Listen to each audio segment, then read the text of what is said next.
Hello my sweet and lovely viewers. তো কেমন আছো তোমরা সবাই? আশা করি প্রত্যেকে অনেক অনেক ভালো আছো। আজকে আবার চলে এসেছি নতুন আরেকটি ইনফরমেটিভ ভিডিও নিয়ে।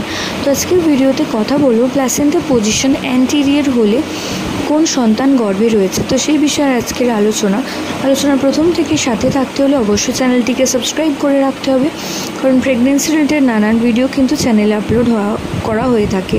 তো থ্রু আউট প্রেগনেন্সিতে প্ল্যাসেন্টা পজিশন কিন্তু প্রথম 3 মাসের ইউএসজি রিপোর্টেই বলা হয়ে থাকে।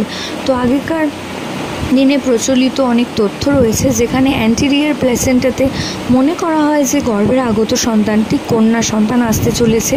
তো এটা কিন্তু পুরোপুরি একটা মিথ। এর সাথে কিন্তু কোনো রকম বৈজ্ঞানিক লিঙ্ক আপ নেই। অ্যান্টেরিয়র মানে আপনার প্ল্যাসেন্টার সামনের দিকে রয়েছে এবং পস্টেরিয়র মানে আপনার প্ল্যাসেন্টাটা কিছুটা পেছনের দিকে রয়েছে। তো এই ভিত্তির ওপরে কিন্তু প্ল্যাসেন্টা পজিশন সৃষ্টি হয়। প্ল্যাসেন্টা পজিশন নানান রকমই হতে পারে, এর সাথে গর্ভের জেন্ডারের কোনো রকম সম্পর্ক নেই। অ্যান্টেরিয়র বা পোস্টেরিয়র প্ল্যাসেন্টাতে ছেলে মেয়ের জেন্ডার ডিপেন্ড করে না।